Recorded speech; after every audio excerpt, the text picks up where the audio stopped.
Hello, this is Alera, and today I wanted to speak to you about a pattern that I have been noticing cropping up for me, and maybe you've experienced it too. And I feel like a lot of it can be pretty common since we live in an age where narcissism, as much as I don't like to call it that or even acknowledge it or talk about it, it does exist and it is very prevalent. And so, especially for those of you that are dating, if you don't already know, I'd like to just give you the reminder that if you're talking to someone new and it feels very fast and like a whirlwind, and it feels very maybe charming and electric and exciting, and you like click right away, I'm trying to explain a phenomenon, maybe. I'm not sure if phenomena is the right word, but it's a flash in the pan. It comes in with a big bang. It's very fast. It's very big. They will talk to you a lot. There will be a lot of text, voice messages, lots of love bombing. Will try to get you all opened up and try to create a connection, like, oh wow, we're connected and we're so amazing, and try to stay away from that. Because I think real connections will happen slowly and gradually and naturally and organically, and it will be comfortable. And I find that the more that I heal, the less comfortable I am with people who love bomb me and come in really fast and hot and heavy. Because what usually quickly follows, and they usually talk about themselves, they usually talk a lot. They talk a lot, and it's usually about themselves. And if you share something vulnerable, or say I'm having a rough day, they'll end up making it about them and talking about them, or they'll use it as an opportunity to boost their own ego and give you advice in a patronizing way to make themselves feel more superior and for you to feel more inferior. And you can be opening up to this person and it will feel like they have your best interest, they really care about you, this whole thing. And then they'll just be little things that they say, like they can use religion. That just has been my experience, that they can use religion, God,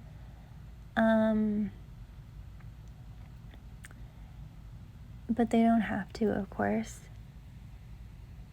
But they can just say little things that don't match up. So let's say you're like me, you're an empath, you're a super spiritual person, you've been doing the inner work, you've been doing the shadow work and healing your childhood trauma and taking care of yourself and all the deep stuff, right? So you could meet someone and it's like this whirlwind and very fast, and they're like, oh yeah, I'm spiritual too, like I've done all of this work too, and they're saying all of these spiritual terms. But then they start saying things that don't match up, or there was this one guy that I was talking to, and he was really into astral projection. So maybe they might be saying spiritual things, but they are using it to avoid themselves. Astral projection can be a wonderful tool, but you might notice that they're using spiritual principles to avoid themselves, to escape themselves, and not face themselves and not go within. So that's another red flag, and that they're more concerned with the outside rather than the inside. Okay, now I want to talk about a really interesting pattern. We're going deeper here. So I've been doing lots of deep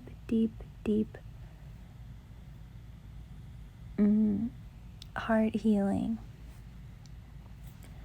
and becoming a lot more softer, connecting with my child, my inner little girl, and being more loving, more soft, more gentle. And realizing more of my unique gifts and how subtle they are and how delicate they are. And realizing how delicate and subtle, soft, gentle my energy, my spirit, my heart, everything is. When I come into contact with the kind of people that I've been describing earlier, it seems as though my softness, my gentleness triggers them, and it becomes a problem for them, and they feel like they have to fight me.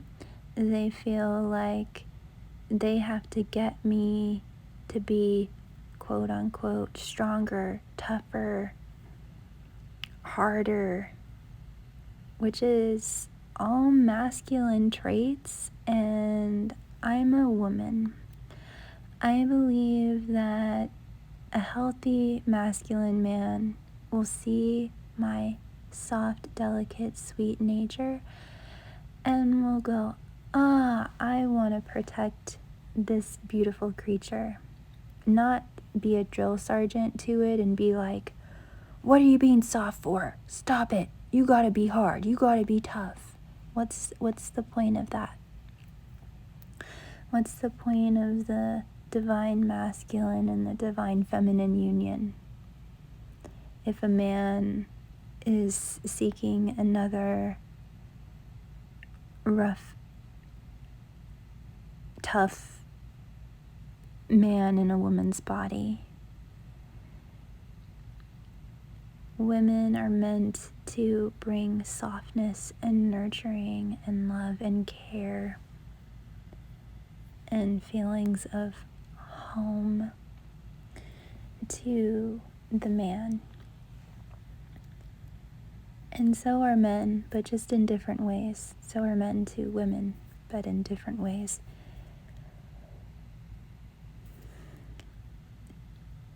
Men have a different path. Men have a different spiritual path than women do.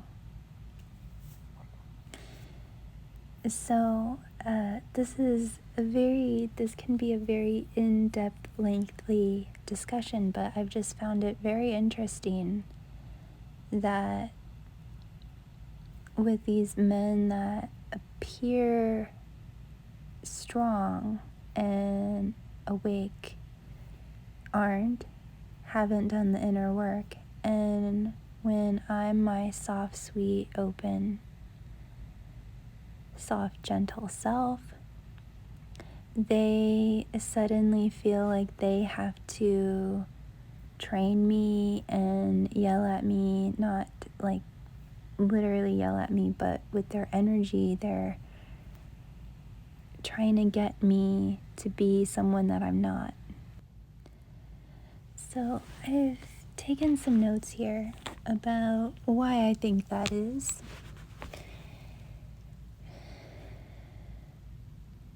So just to summarize what I've already said so far is that you want to stay away from people where it feels like a whirlwind, it's fast, it's hot and heavy, there's lots of love bombing, it feels like a rush, it feels like flash in the pan, like came out of nowhere.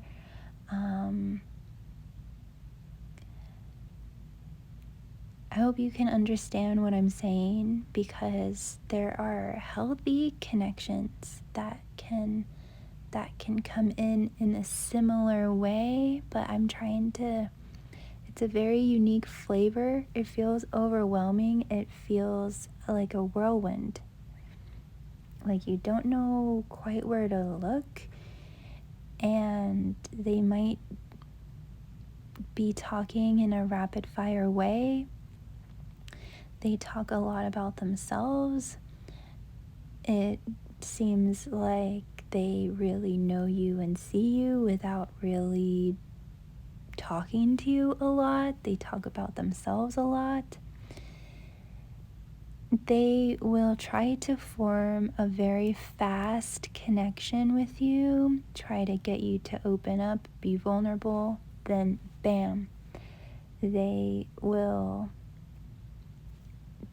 be either degrading, patronizing, belittling. They'll project their shortcomings onto you.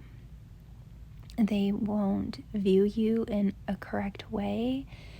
It will feel judgmental, betraying. It like they might be doing it under the guise of being nice or righteous or right. But there's a lot of like poison like interwoven in there, and there's a lot of projection and false assumptions being made about you.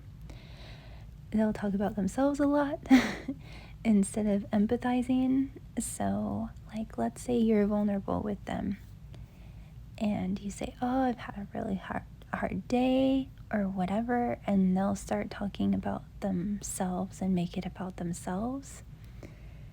And there's usually an element of superiority with them, and trying to make you feel inferior rather than it being a conversation between two peers and equals. That with respect, there's this whole talk about equality, and I don't believe men and women are equal. We are different. We have different strengths, and we have different purposes and roles, but I'm just talking about a mutual respect. So with these people, that doesn't exist, and they start putting you down and putting themselves up, if that makes sense. So the reason why I feel like my softness, my gentleness, my sweet, kind nature tends to trigger these people is because they turned against their soft, gentle heart. They are a bully to themselves. They never went inside and comforted themselves. They never sat and were present with their crying inner child and their childhood pain, and they were bullied by life and internalized that. They never really truly connected with their childlike heart. They only know the pain. They're responding from their pain body. So when they see a soft, gentle soul, they treat them the way that they treat themselves. They are rough, tough, harsh, because that's how they are with themselves. So they're still going through life in their pain body, as I said. Despite maybe all of the spiritual terms they're saying, and it sounds like they've done the work. It sounds like they know what they're talking about, but they don't. They're using it to avoid themselves and to feel superior. They are more concerned with the outside than the inside. And maybe they talk about meditation or astral projection or other spiritual terms, but it's all used to escape. They are in fear. They're scared to go within and face those painful feelings.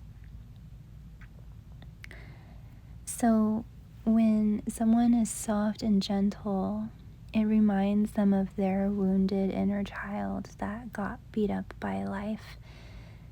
And they'll want to talk you, or this soft, gentle person, out of being soft and gentle, because that's what they feel like that's what that got them into trouble, and that there'll only be more pain by being kind and soft and loving.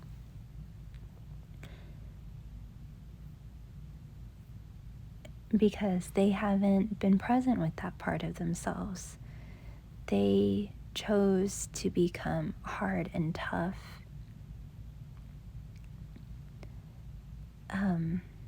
as a coping mechanism.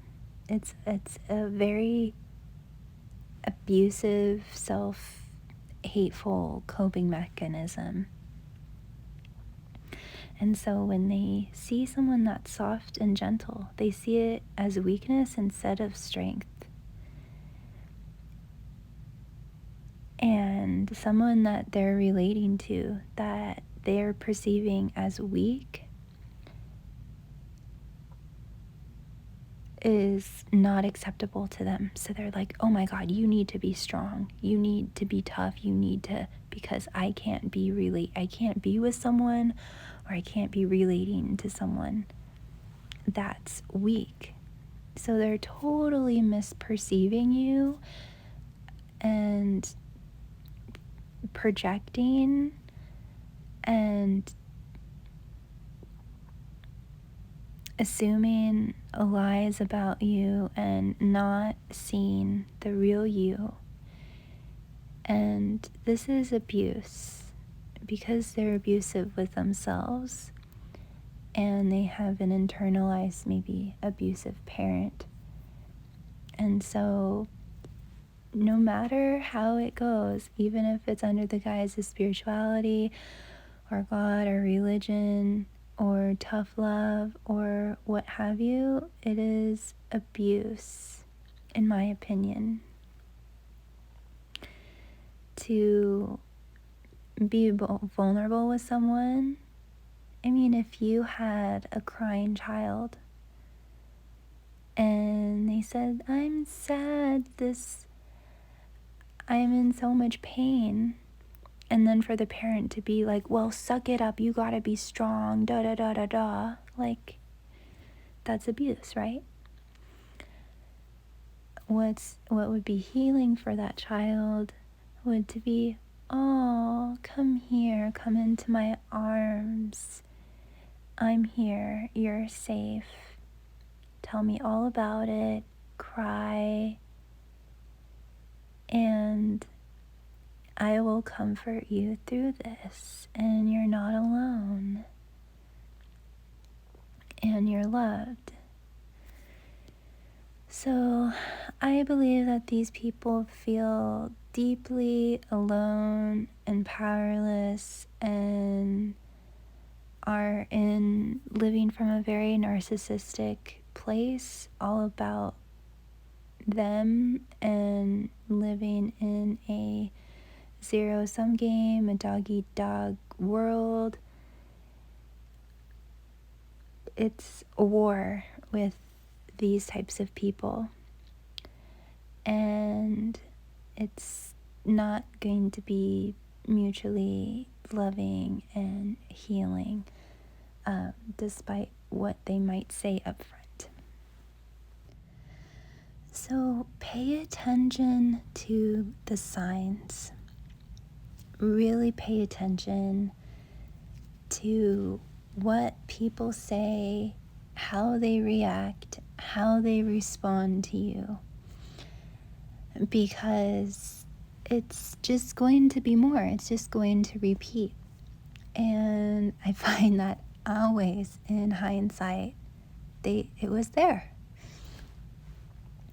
I was talking with one of these people, and he was coming in hot and heavy, and it was just the first day, and he was already talking about like being intimate, like cuddling and stuff. And we hadn't even talked on the phone. We barely knew each other. And he was already talking about this with me. And so I was just like, like, do you talk like this, like, with all the girls? Or this is, like, kind of fast to be talking about that, or something like that. And then he responded something like, oh my God, like, I'm just talking about cuddling. Like, what's your problem? He didn't quite say it like that, but it was like with that energy, like, oh, come on, it's like not that big of a deal, or, so I'm trying to establish a boundary, like, this feels like kind of fast.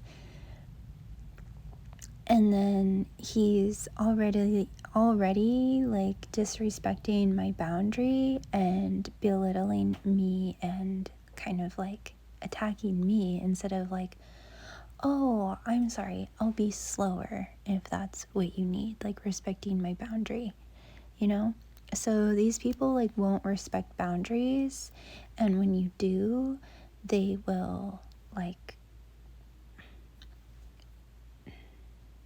disrespect you and belittle you and make you feel like you're making a big deal out of something really little, or like you're crazy, or being, what is that word? Or you're being irrational, or you're being a baby, or what have you. They will also act like a victim. They'll also, they might talk like a good talk, but when you start to establish boundaries, or say like, hey, I don't really like when you do this or this behavior, they might be like, oh my God, there's no winning with you. Like, I can't ever make you happy. Like, they'll say things in like a super overarching way, like never or always, and exaggerate things and play the victim card. So to me, this is also abuse. And I just have no time for behavior like that. So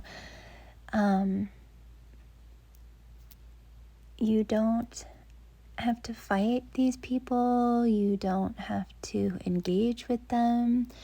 You can just be very gracious and just be like, thank you for all the gifts. It was great knowing you, but this isn't going to work between us. Good luck, take care, I wish you the best. And then block them. Because you never know how they're going to react to that, and you don't need to expose yourself to more abuse. So once they show you this kind of abusive behavior, just graciously and gracefully step out. Because once people show you who they are, believe them. Be like, okay, great, thank you. And it's such a blessing when people can show you who they really are, in a matter of hours or days. You're like, okay, great, thank you. Not for me. This isn't for me.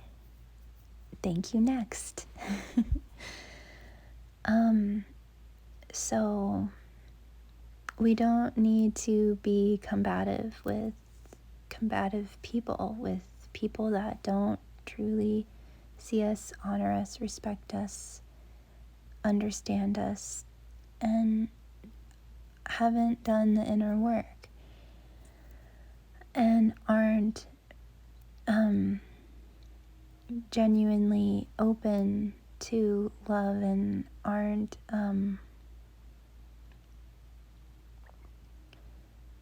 interested in a reciprocal, mutual, respectful relationship. I do want to say in closing that these people it can be really fun interacting with these people in the beginning. It's really exciting, it's really enticing, it's fun. It's like getting all that attention it feels really nice. They're good at it. But it doesn't last, and you can people spend years and decades trying to get that person that they met in the beginning of dating them back, and they never do, because it wasn't real. So once you start to see the cracks in their facade, believe it, and know that it will only get worse. And you deserve love. And love is going to slowly bloom and be gradual and comfortable and feel safe, and will be mutually respectful and will be kind and patient and soft and gentle and lovely. And there might be, little misunderstandings here and there, but overall, it is gradual and natural and lovely. And that's what should be normalized, rather than what I've spent the last, almost 30 minutes talking about. So I hope that this is helpful. Let me know if you like this style of content of me just talking to you like my best friend. So again, just to really drive it home, you deserve real love. And if it ain't love, then you're a lot better communing with the universe, with God, with yourself, and being in peace with yourself. And there's plenty of fishes in the sea, and the right one will come.